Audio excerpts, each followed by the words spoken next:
I am excited to be with you today because Mother's Day is a celebration of mothers, and we want to thank you for joining us tonight. I'm going to do something a little different. I'm not going to interview anybody. I'm not going to ask any questions. I simply just want to have a conversation with all of you guys concerning mothers. I want to talk to three groups of people today, but I want to start off by reminding us what Mother's Day is all about, where it came from, how it got started, why we're here, those kinds of things. And I want to share with you that a lot of people don't know this, but Mother's Day was actually a holiday that honors motherhood, and it's observed differently in different parts of the world. In the United States this year, this coming Sunday in 2022, we will be celebrating Mother's Day.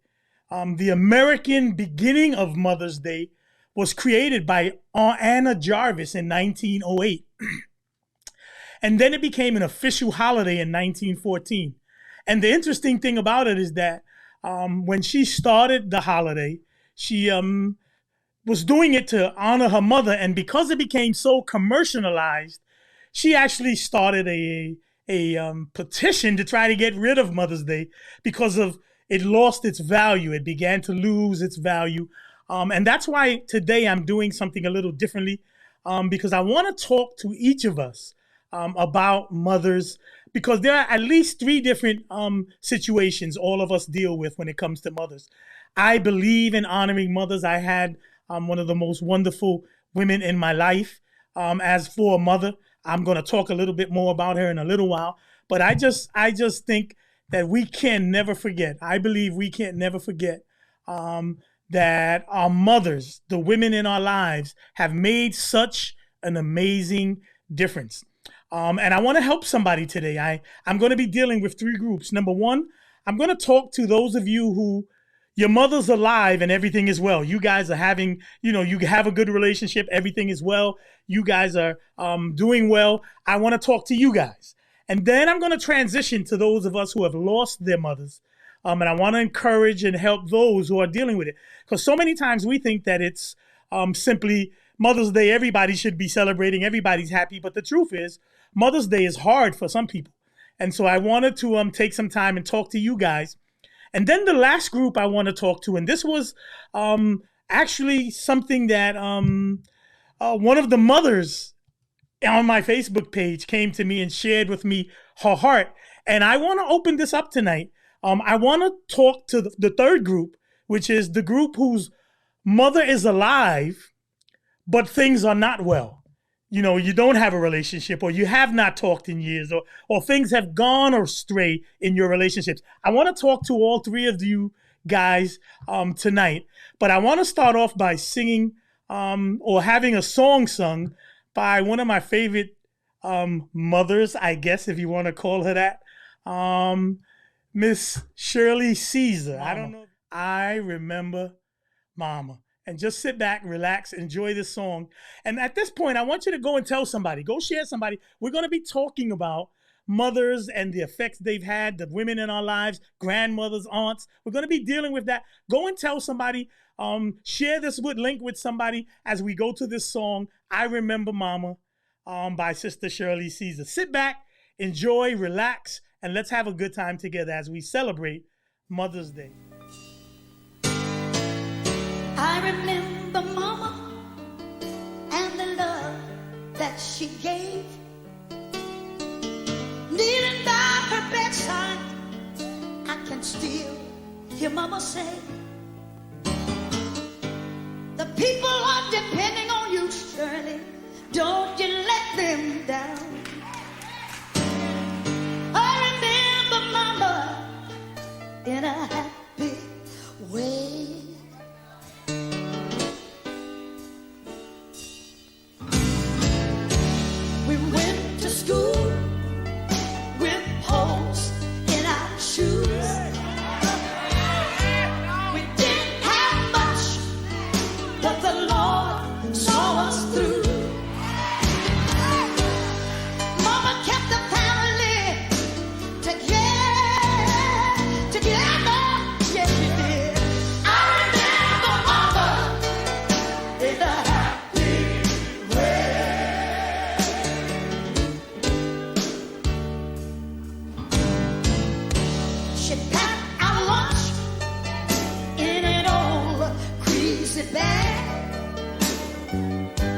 It might seem empty, but it was more than others had.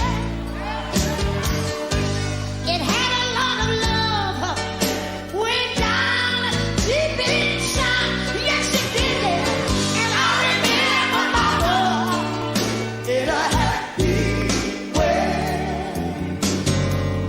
I remember Mama in a happy way. Now Mama is sleeping in the bosom of Jesus Christ. Yeah. Somehow I know she's smiling. She's smiling over us right now. Look at her there. One day I'll see her again. How happy I will be. Yeah.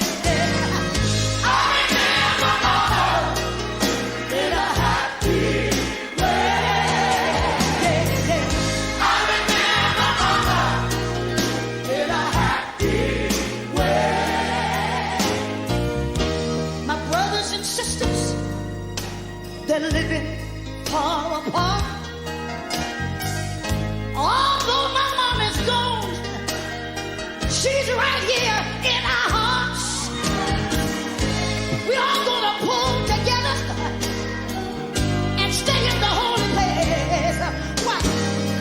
I remember Mama in a happy way. Oh, yeah. I remember Mama in a happy way.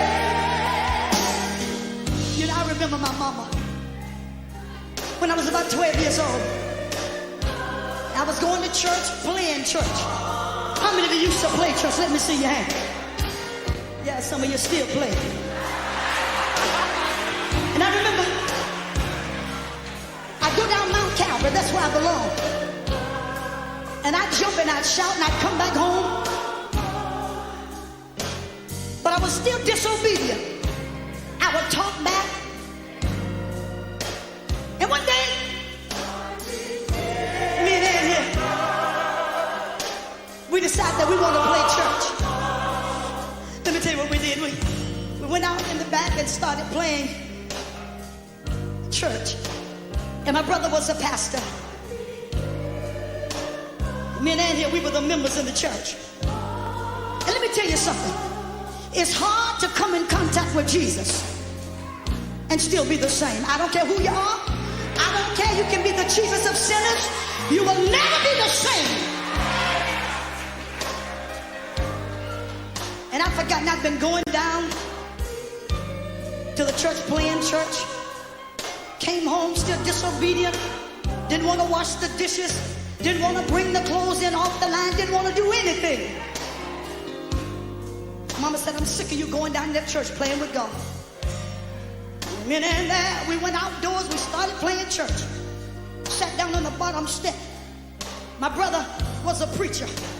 And we were the members in the church. And he put some old glasses and put them right here on his nose. And he said, I want you to jump up and shout Jesus 3 times.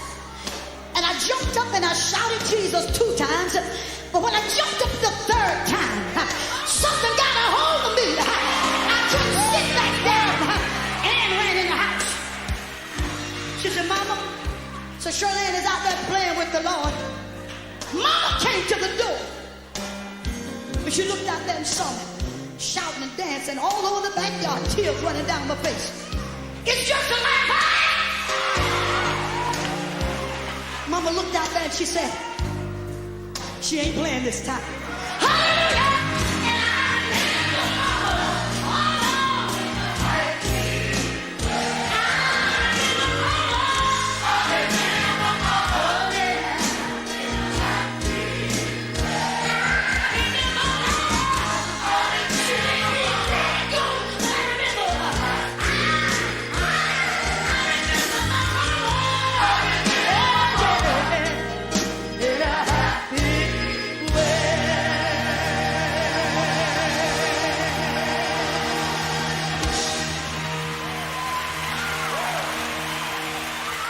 I want to thank all of the women in my life, but specifically my mom.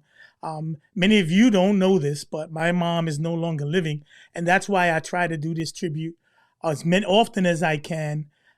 as many times as I can, because I still wish I had my mom. I wish I had the ability to talk with my mom. The reality is that I don't. I don't have that ability. I don't have that privilege. And I wish I did. And I want to talk right now for a few moments to those of you who have your mother. She is alive and everything is well. I want to encourage you. I want to encourage you tonight not to wait till Mother's Day every year to show your mother some love. I want to encourage you to even when there are no Mother's Day cards, when all of the cards are empty, because next week is Sunday, all of the cards will be gone. Monday there'll be no cards. Tuesday there'll be no cards. Send her a note. Call her on the phone. Tell her how much she means to you, how much you love her. I want to talk to you guys. Your mother is alive and everything is well. Your relationship is good. Don't take that for granted. Take time out and express it. Don't just assume that because you're there or because things are going well, that she understands how much she's appreciated and loved. Take some time to show your mom some love, because one of these days she may not be around. As I told you, I've lost my mom going on almost 15 years. And this time of the year, every year gets to be difficult. I've got sisters and brothers. We're close and we talk, and it's a challenge, because those moments that I have to make decisions or I got to do things, I'm trying to raise kids myself. And so I wish I had somebody, my mother, to talk to who would help me walk me through certain things. So if your mother's alive and all is well, I want to challenge you to not just wait for Mother's Day to show appreciation. Show her some love all through the year. Sometimes just do it for no reason. Just, you know what, Mom, you know what? I just stopped by to tell you that I love you and I appreciate you. Take some time. If everything is well and she's alive, take some time to go by. Give her a call. Don't just wait for Mother's Day, because moms sacrifice for us so many ways, so many times. And my prayer is that somebody here tonight, even if your relationship is good and mom is alive and there's nothing bad going on, nothing happening, be intentional, if I could say that.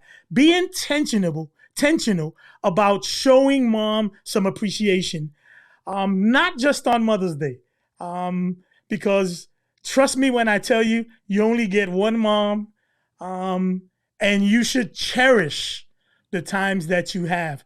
There are times where I wish that I could have done some things differently.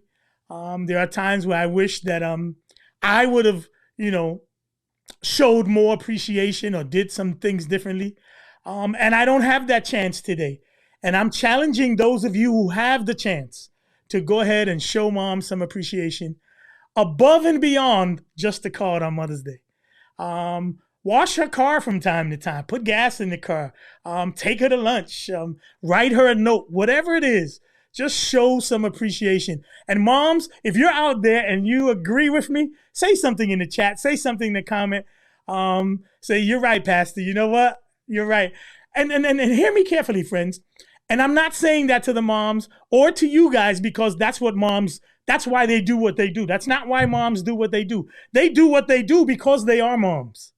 And because they're mothers, because they birthed you, because they went through the 9 months, because they went through the sleepless nights and the nights of not having, you were sick and they didn't know what to do. And through the night, they stood up and they stayed with you and prayed with you.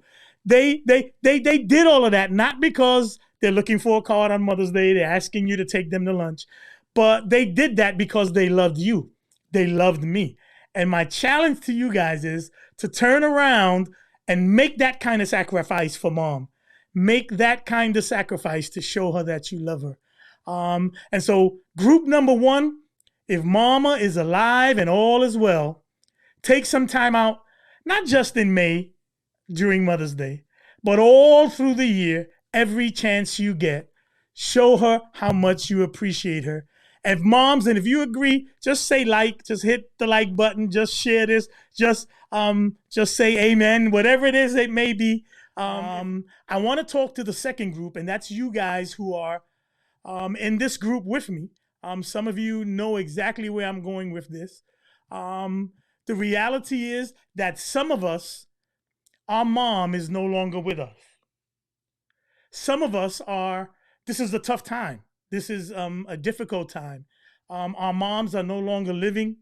And, seeing celebrations, seeing everybody else, sometimes will leave you feeling empty. Sometimes will leave some pain. And I want to talk now specifically to you guys who have lost your mom. I want to share the story of my mom and my relationship with my mom. And in the hopes that it will help encourage you during this time. I lost my mom about 15 years ago. My mom was, and I'll probably, I'm going to try to hold it together if I could. My mother had me when she was somewhere between 14 and 15. She was 14 going on 15 when my mom had me. And I'm the oldest of 7 children.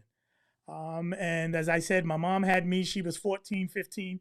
And the reality is at 14 and 15, I don't care how sophisticated you are, what family you came in, how much money you have. At 14 and 15, you're not ready to be a mother. And my mom wasn't ready. So and of course, at 14 and 15, she's actually still living with her mom. So I was raised by my mom and my grandmother. My grandmother became my mom the first 5 years because my mother was in school. She was, 14, 15, you're in, 8th grade, 9th grade. And that's where she started having children. She was young and I was a burden. I came on and became, and I don't want to say burden, but it was more than a 14, 15-year-old can handle. And I will say this, my mom is one of the strongest women I've ever met in my life.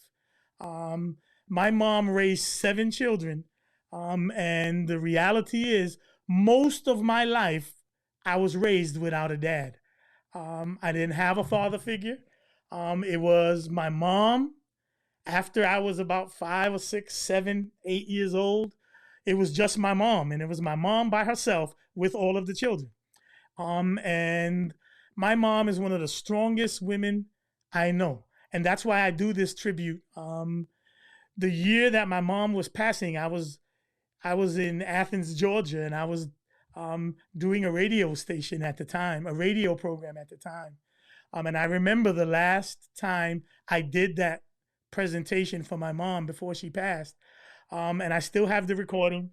It's one of the reasons why Shirley sees I use her music a lot when it comes to Mother's Day, because she's got 2 specific songs. I remember Mama, and how Mama tried to raise us the right way, raise us doing the right thing. Mama invested in us. I will tell you, as I said, I was the oldest of 7 children. I was not always, how do I say this? I am a pastor now, but I wasn't always a pastor. I wasn't always a good kid. Well, I was a good kid, but I just did things that your average teenager does, I guess. I wasn't a thug, and I wasn't into the gangs and killing and none of that kind of stuff. But I did become I did become a big time drug dealer in New York. And not only that, but not only did I become a big time drug dealer, but I also became eventually my own best customer. Some of y'all are going to get that after you read the recording and get back and listen. I was a drug dealer who became my own best customer. In other words, you're right. I became addicted to drugs, and I was, doing dumb things and making bad decisions. And here's the thing that I want to remember about my mom is that no matter what, my mom never stopped loving me. She never gave up on me. Everybody else did, but my mother never gave up on me. She always kept thinking that I was going to turn out all right. And the truth is, I'm probably living today one of the prayers she prayed when she was alive, and her prayers while she's dead are being answered now because she always thought the best about her children. I will be honest. The reality is that out of the 7 of us, I don't think any of us ever went to jail. Any of us have like crazy backgrounds. We didn't do anything. For a 15-year-old having a baby and then having another baby and then having another baby back to back. I mean, every 2 years, because all of that's my sister there. Irma Beatrice is my sister. She's saying mom never gave up. She's telling the truth. And here's the thing. The thing is that she kept having children and she kept fighting and she kept struggling and she kept trying to make a way and make sure that her children were going to be okay. And the reality is that I remember growing up as a teenager that everybody in the neighborhood came to my mom for strength and for suggestions. And she was helping all of the families and mothers and single mothers in the neighborhood. And it just used to blow my mind how she was helping everybody while trying to raise her 7 kids, especially the oldest kid who was a knucklehead. And I told you who the oldest kid is, right? He's your host. That's me. And I think back, I was just thinking about it today as I was driving. The reality is with all of the stuff that I did, all of the bad choices I made, even through all of that, my mother never gave up. My mother never stopped praying. And I want to say the reality is, think about it. I mean, I think back on my life and I recognize I spent, of all the stuff I did, all of the bad places I went, all of the trouble I should have been shot. I should have been killed. I should have been in bad deals. The reality is that I look back now and I spent one night in jail. And that was for something totally different that had nothing to do with anything. And that was because my mom was praying. My mom was faithful. My sister said, yep, everybody was always at our house and she helped and loved on everybody. That's just who my mom was. So I want to encourage you, if your mom, because I know some of y'all and I hear some of y'all's stories, we've talked, and I know that some of your moms were some great women. And I think what happens is that people forget that sometimes our moms are no longer with us and Mother's Day is hard. It gets difficult. And so I want to encourage you, group number 2, Mama is not living any longer, but I want to encourage you to still live her legacy. In other words, those things that she tried to instill in you, those things she tried to tell you about, those things. I remember when we were growing up, and my sister might testify. I remember that there were times where I used to say, I hate my mom. I hate this. She would send us to our room, or she would punish us, or she would, and I don't know if I can say this on social media today, but back then, you could get spanked and it was okay. Today, if you get spanked, you might get thrown in jail because the kids are running. What is the saying? The inmates are running the asylum today. But the reality is, back then, you would get a spanking. And the truth is, I look back at my brothers and sisters, and some of those spankings might have been why we never got in trouble, why we never got and crossed the line.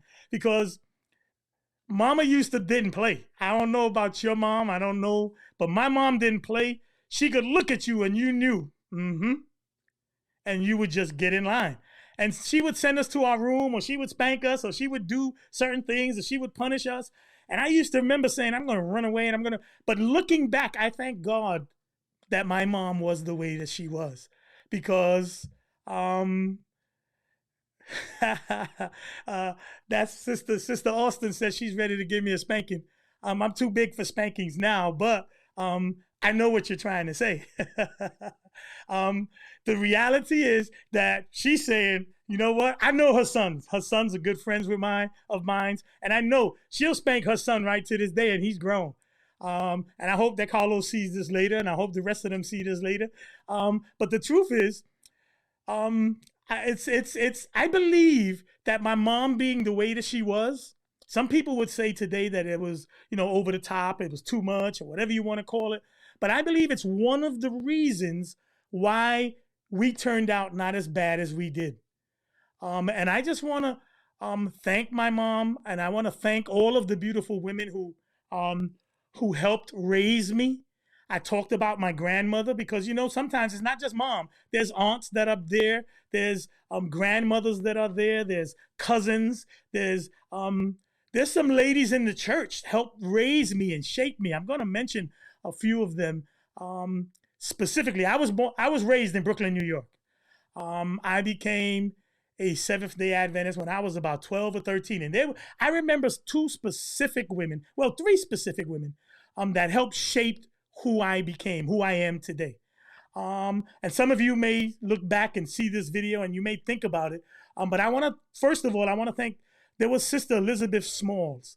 Elizabeth Smalls was a Bible worker in New York, Northeastern Conference, Brooklyn, New York. And she was the one that would keep me in line. She would see me doing stuff at camp meeting or other place, and she would just always keep me in line and say, hey, you know better than that. Your mama was here, I should spank you for her. That's what I should. And she was just a beautiful person, always in my corner.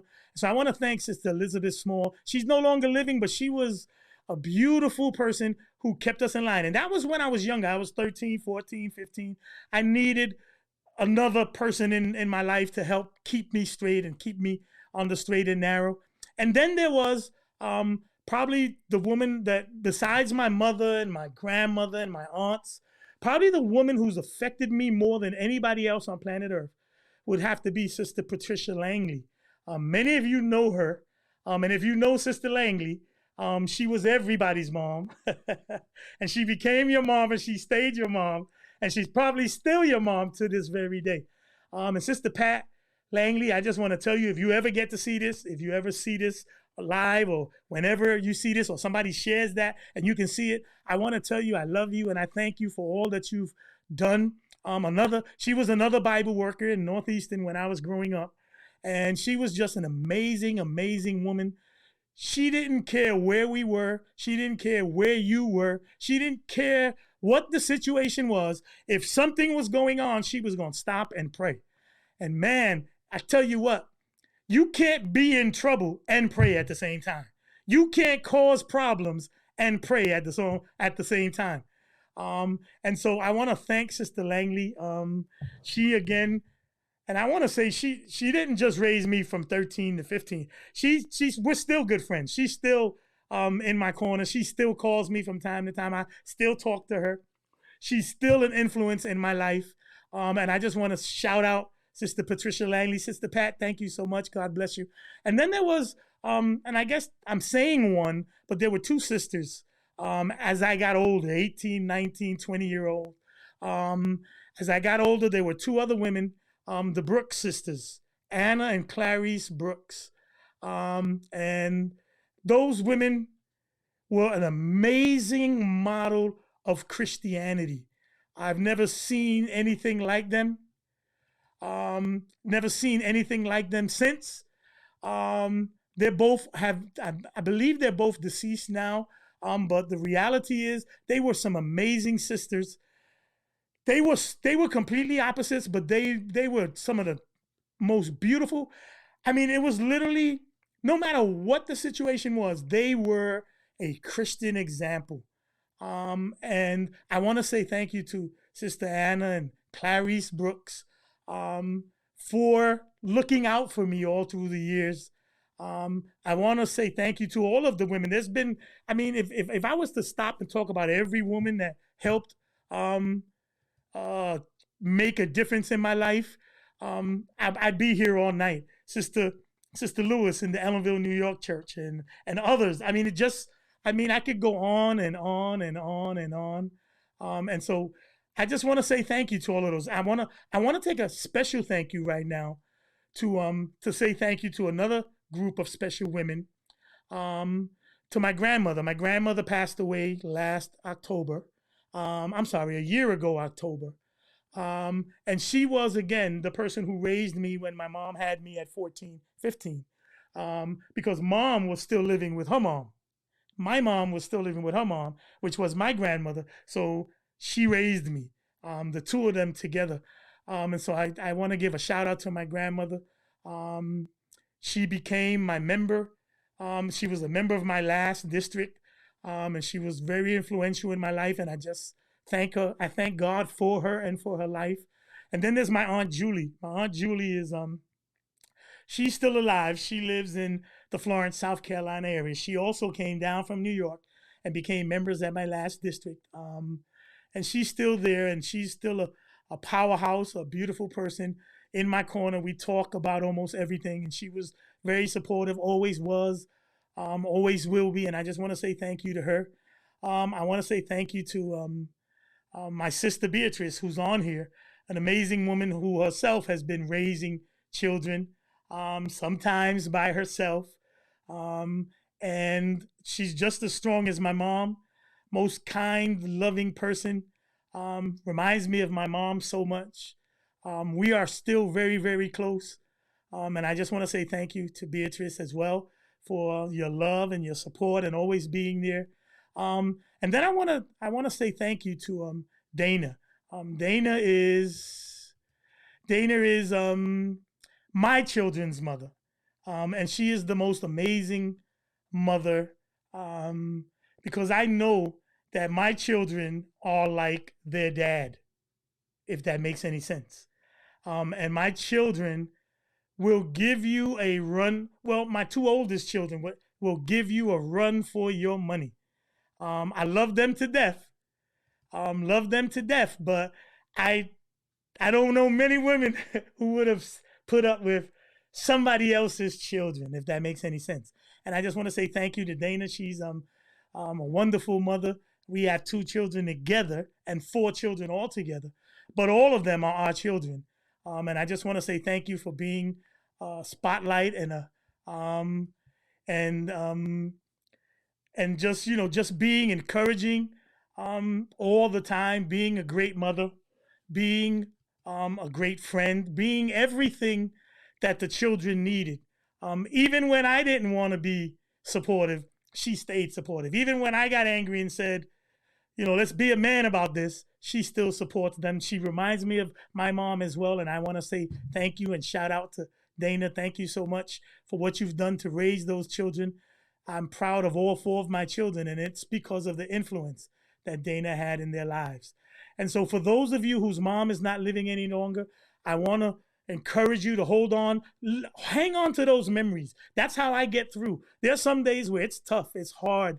I'll be honest with you, this week, Mother's Day week, every year becomes, something inside of me just it's not right, or it doesn't, but I just carry on. Some days I'll be up, some days I'll be down, some days I'm sad, but I always think about what my mother would want, what my grandmother would want, what the women in my lives, what they would tell me if they were alive, if they were still here, what they would encourage me to say.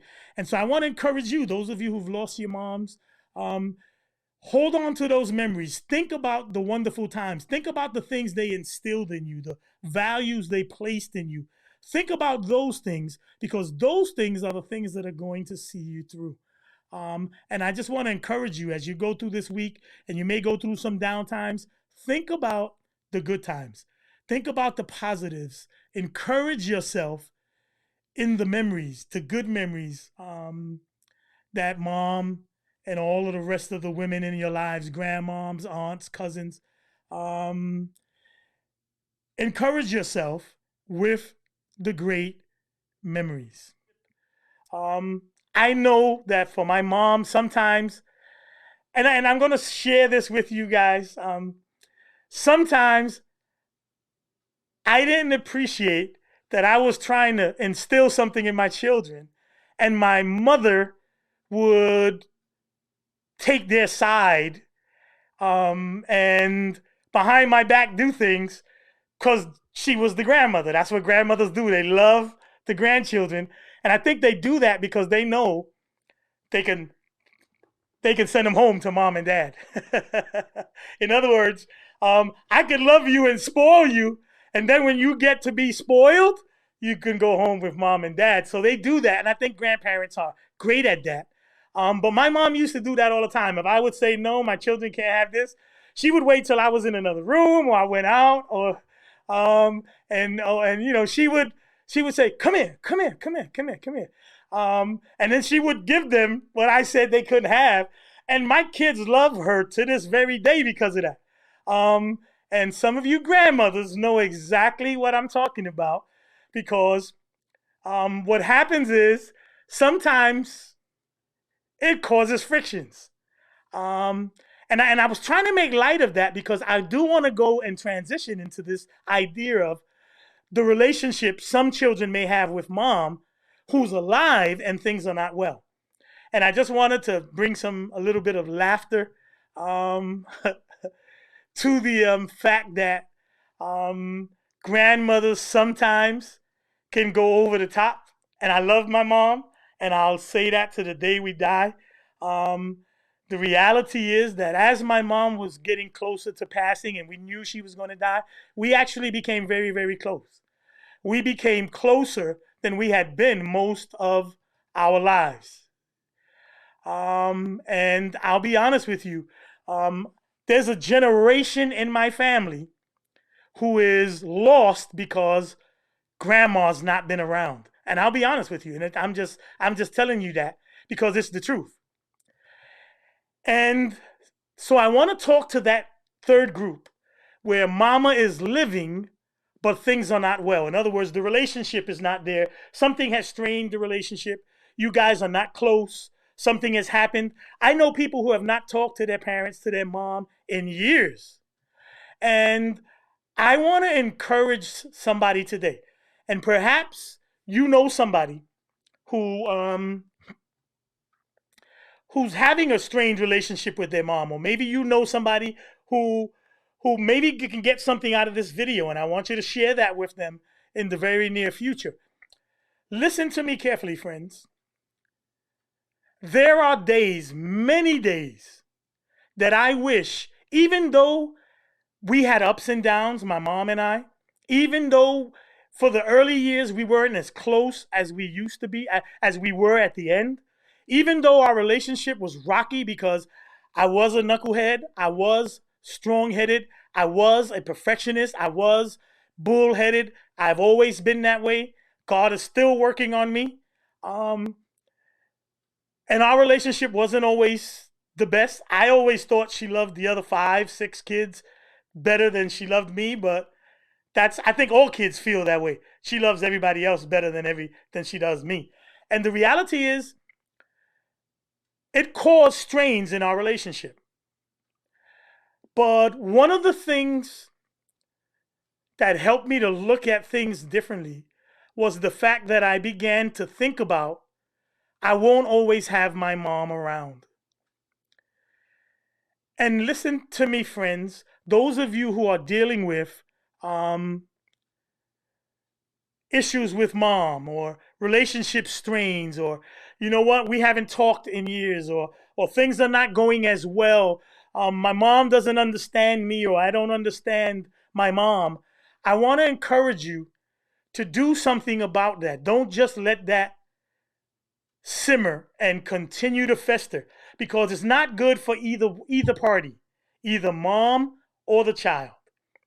And even if you're grown, even if you're 50, 60 years old, and your relationship is strained with mom and dad, my challenge to you tonight is to sit down and think about it. I'm going to share this because if you're not old enough to have children, and one day you will, and I remember my mom used to tell me, and I'm pray for me. My mom used to tell me, your children are gonna be just like you. And the reality is, for a while, my kids, like I said, my 2 oldest kids gave me a run for my money. They were, let me rephrase that. They are just like me. Stubborn, bullheaded. Once they get something in their head, they're gonna move forward. Now that's a positive sometimes, because I'm a go-getter. If I'm after something, I'm gonna go get it. I'm not gonna give up until I go. So those are good traits. But sometimes being stubborn and bullheaded can get you in trouble. And so I'm talking not only to the children, but to the parents as well. Figure out a way to let's sit down and talk. If you got to pray, if you got to get somebody to intervene, sit down and talk about. You'll be surprised what would happen if we sat down and talked about our issues, sat down and talked about the things that caused the pain or the heartache or the separation. If we sat down and talked about them, I think some of the things we would look back and say, wow, you know what? I didn't think this, and you know what? I never thought about it like this. My prayer is that most of us, we grow. Whether we like it or not, we're going to grow. And it would be silly for me to be upset for 20 years. Something happened 20 years ago. And I've grown, I've changed, my mom has grown, my mom has changed, and I'm still angry about something that happened 20 years ago. My prayer is that if you have grown, if you have matured, then you should be able to sit down and have a conversation. In fact, if you're watching this on YouTube, I have several other videos that you could go watch that talk about how do you deal with people you disagree with? How do you love somebody when you know they don't make you feel loved? How do you love somebody who you don't know? How do you love somebody? I've got videos on that. If you wanna say something on the chat, I'll post them so you could see them. You can go to my YouTube page. You can check them out. Because this thing about relationships is valuable. It's important to me. And it's because there are some things I did that you can't get back. And there are some days that I go through tough times because I wish I could take some things I said back. I wish I could take some things I did back. I wish I could have done things differently. Why? Because I'm smarter today. I'm maturer today. I'm wiser today. And I probably would have made better decisions. And so the reality is, friends, listen to me. If your mom is living, but things are not well, I want to challenge you this week, especially if you call yourself a follower of God. Whatever belief you have is irrelevant. If you call yourself a follower of God, then I'm challenging you to get on your knees and ask God to show you where you can open a wedge where y'all can sit down and have a conversation. I can guarantee you that if you took one step towards reconciliation, if you took one step towards at least let's have a conversation, if you took one step towards, hey, mom, let's talk, let's have a conversation. If you took one step, I believe, if it's been years and you guys have not talked, I believe that years going by has matured, has made us wiser, has helped us to think about, you know what? Let's see what we can do differently now. And you know what else, friends? We're living in a crazy time. You know what? Right now, I know there's a lot of people who have thrown away the masks, and there's a lot of people who are just walking around like there's no such thing as COVID. COVID has not gone anywhere. We may have got it under control, we think. We may have gotten the majority of society vaccinated so that it's not as spread and you can't get sick from it from a certain standpoint. But COVID is not gone. In fact, another strand just started a couple of weeks ago. And here's the thing, friends. None of us knows, even without COVID, that next week we'll still be here. None of us knows that next month I'm going to be able to sit down and have this conversation. Friends, listen to me. You never know when it's your time. And I'm not trying to be morbid or trying to be, insensitive. But you never know. Nobody knows. Nobody's promised tomorrow. So I want to challenge you. Sit down and spend some time in reflection. Spend some time in prayer. And ask the higher power, God, whoever you talk to, and just encourage yourself to think about what steps I can take to bring reconciliation. What steps can I do? Do I need to say sorry? Do I need to let them know what hurt me? Do I need to open up and start the conversation? Because, friends, nothing is worth losing a relationship over silly stuff. And please understand me. I'm not trying to make light of what your situation is or what you're, and I don't mean, and maybe silly was not a good word, but in my eyes, there is nothing so challenging that we can't sit down and talk with our mom and say, listen, mom, maybe you should have handled this differently, or maybe I could have handled this differently.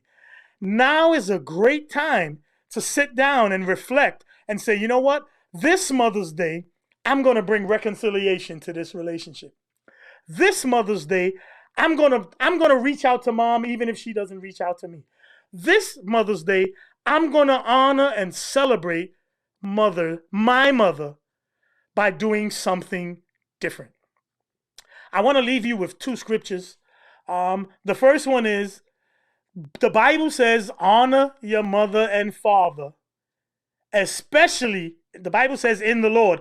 So, and especially if they are Christians and you're a Christian and you call yourself a follower of God, then you ought to honor your mother and your father. You ought to honor your mother and respect your father and your mother and be able to sit down and have a mature adult conversation about whatever it is that's straining the relationship. But you want to know what else? In the 10 Commandments, God says something else. And he says, honor your mother and your father so that your days on earth will be long. Listen to me, friends.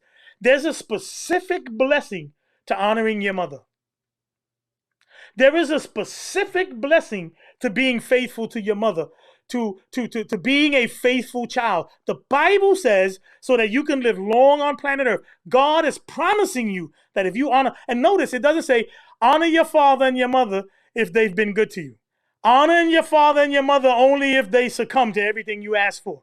Honor your mother and father if they give you everything you wanted. Honor your mother and father if it doesn't say that. It says honor your father and your mother so that your days might be long on planet Earth. So I want to encourage you. If your mama's living but things are not well, the relationship is strained, now is a good time. Mother's Day is a good time. There are so many cards, flowers, so many things you could do. And just, you know what? Maybe it's time to take that drive. Maybe it's time to get on that plane. Maybe it's time to pick up that phone. Maybe it's time to write a letter. Whatever the case may be, sit down, get some advice, talk to God, and go and make things right with mom. Mom, make things right with your children. Because I would hate to get to the place where some of us are, like me, wishing I could talk to my mom and can't. Wishing I could get advice from my mom and can't. I would give anything. My sister's on the line. She'd probably tell you the same thing. I would give anything some days to talk to my mom.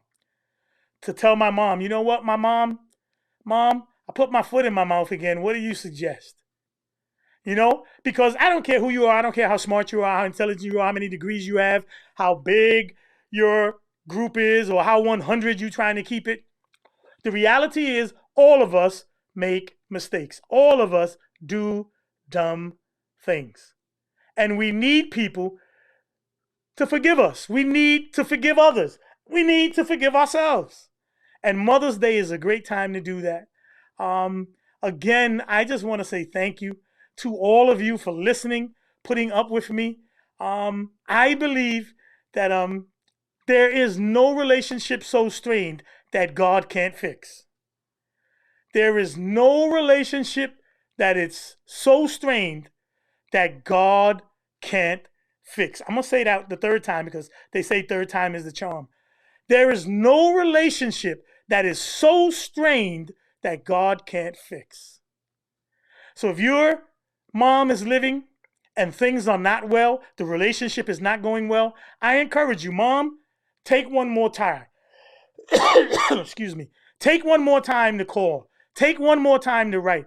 Take one more time to say, I love you. Take one more time to say, I'm sorry. And I believe that if you ask God for the strength, if you ask God for help, He will help you. And Mother's Day is a perfect time to do whatever it is you need to do, because there are some of us who would give anything to talk to our moms again. Just before we go, I want to play one of my favorite songs. This was the song that I played on the radio station the last time that I did the dedication to my mother. One of my favorite songs. And it's because, sometimes as children, I don't know why, but we feel like parents owe us. And maybe it's just me. Maybe the rest of y'all are, I don't know, maybe you guys have figured it all out and you know everything about everything and you have life figured out. But the truth is, for me, there are times where I wish I would have did things differently, and that I didn't feel so entitled to certain things because she was my mom. Because looking back now, all of the things she went through, all of the sacrifice she gave up, all of the things that she did so that her children could be where we are today. And as I said, most of it, the seven of us, none of us are in jail, incarcerated, dead, stuck on drugs. None of those things. And it was because of the influence of my mom on all of her children, and all of the children in the neighborhood. Most of my friends that I grew up with will tell you, "Oh yeah, I'm friends with Rob because his mom was so great." Because Rob wasn't that good. He was a knucklehead. But my mom treated everybody like her kid. And so many times I took that for granted. So many times I took it like it was owed to me. If she was my mother, she was supposed to do that. And in a special way, this society, something is happening to this society where we feel entitled to things because our parents brought us here. So I want to sing this song. I want to play this song for you. And then I want to come back and I want to have a word of prayer with you. But this is one of my favorite songs. And you'll probably recognize it right off. It's by Shirley Caesar once again. And this song is entitled No Charge. Come here, son. I want to sing this song and dedicate it to all of these young people. I know y'all been getting into it, but I want to slow it down just a tad, because I want our young folk to know that when you add it all up, the cost of real love, it's not in the sneakers, it's not in the designer jeans. Hello, somebody. So I believe in bringing it right down front. But the cost of real love is no charge.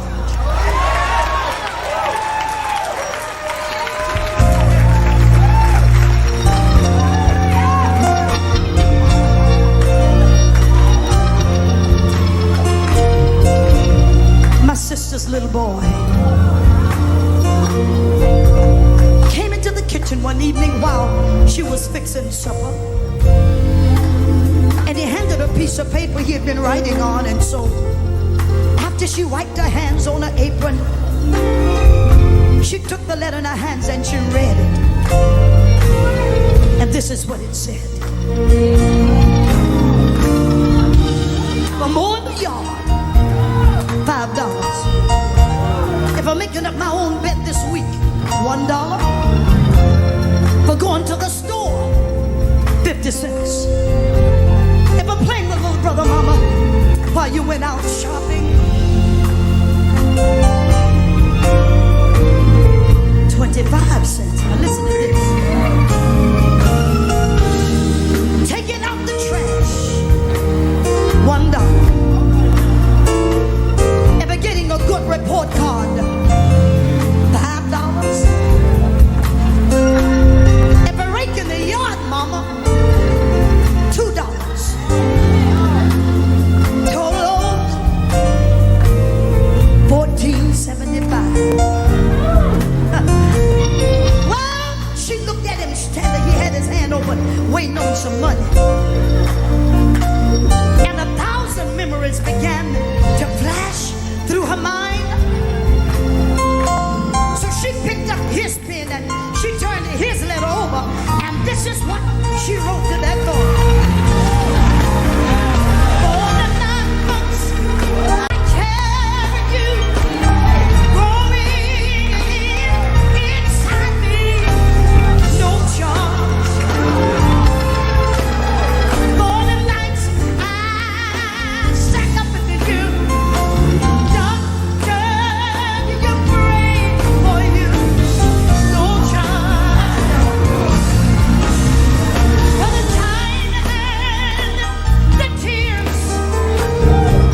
forgive me, friends, because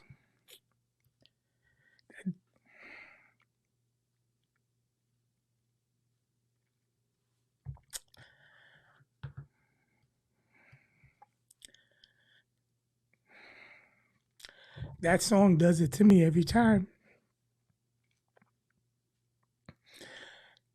And before we close, I want to talk to somebody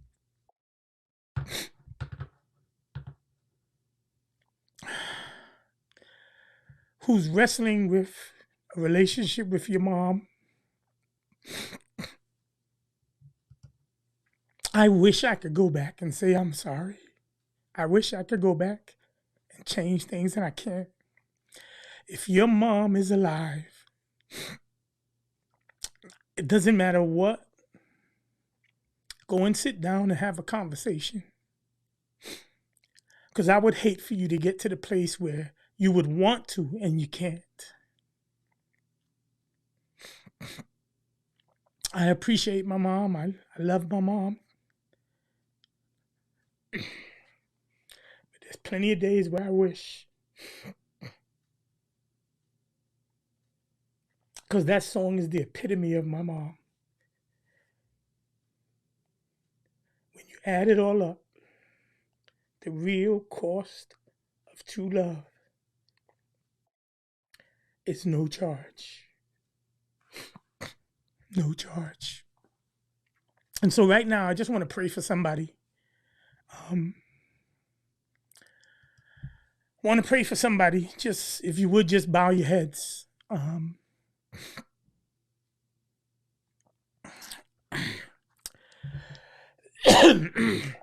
Loving Father, you are a loving Father, and you know the intricacies of all of our relationships.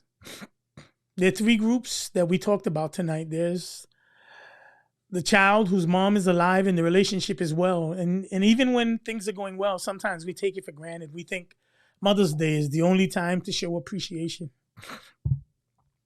But Lord, help us to realize that you placed mothers in our lives, and that we should show appreciation on a regular basis, not just Mother's Day, all through the year, every chance we get, because there may come a time when we may not have that ability. And so I'm praying for somebody whose relationship is fine, but they're living apart, they're not as close. Encourage somebody to pick up the phone, call them, and show their mom some love, even if the relationship is not strained. Show them appreciation other than just Mother's Day. And then, dear Lord, I want to pray for those children and those parents who have lost their parents. Their mom is no longer here. And while people celebrate, and it is a celebration, I'm thankful because I get to think about the memories and all of the great things. But there are those of us who are hurting during this time. So, Lord, I pray that you'd comfort those who've lost their moms and they don't have someone to turn to. Encourage them, strengthen them, be their mother, be their father. Encourage them and wrap your arms around them. And then lastly, Lord, there is that other group, that third group where your mom is alive, but your relationship is not well. Something has happened in the past. It may be fresh, whatever the case may be. I pray right now, Lord, that you would give strength to both the mom and to the children to get on their knees and to do some soul searching so that they might be able to sit down and start a process of reconciliation. That may mean a phone call. That may mean a letter. That may mean a car ride. That may mean a plane ride. Whatever it is, Lord, I pray that you would encourage them to go ahead and do it so they can get that relationship back to where it needs to be. And then, dear Lord, we just pray for all of the mothers. This is a tough time. The last 2 years have been tough on everybody, but even more so on mothers, because the children are dealing with things they've never had to deal with. They're wrestling with things they've never had to wrestle with. Life is upside down. Nothing seems the same anymore. And so we're asking for a double portion of your spirit for all the mothers out there. Give them wisdom and compassion and the ability to continue to hold on even when the world is turning upside down. And when you come, Lord, we pray that you would save us, along with our mothers, along with our children, our grandmothers, our aunts, all of the women who are influential. You would save us. And for those who have gone on and they're sleeping in their grave, we pray that you would help us to see them again real soon. This is our prayer in Jesus' name and for his sake. Amen. Amen. Again, I want to say thank you to all of you guys. Just want to say thank you for being here, for joining in. I want to challenge you to share this with somebody. Let somebody know. Let somebody's mom help encourage somebody to go and make things right, so that they can share the relationship. They can repair a relationship. No relationship is too strained that God can't handle it. And so I just want to encourage you, wherever you are, encourage somebody to go ahead and take advantage of the time you have, whatever it is. God bless you guys, and I look forward to seeing you. You know that Mental Health Month is May. I'm going to be doing a little bit differently for the next couple of weeks. And then I've got a surprise at the end of the month, May 24th. I've got a mental health specialist who's going to come in and join us and talk to us. I want you to be aware, next Tuesday at 7 o'clock, I'm going to be doing something different. The Tuesday after that, a little something different. But today I wanted to memorialize and celebrate our moms. And wherever you find yourself with your relationship with mom, there's hope for the journey. God bless you guys. And I look forward to seeing you again real soon. If you think somebody needs this, share this with somebody. I believe this can help save somebody's life and their relationships. God bless you, and we'll see you again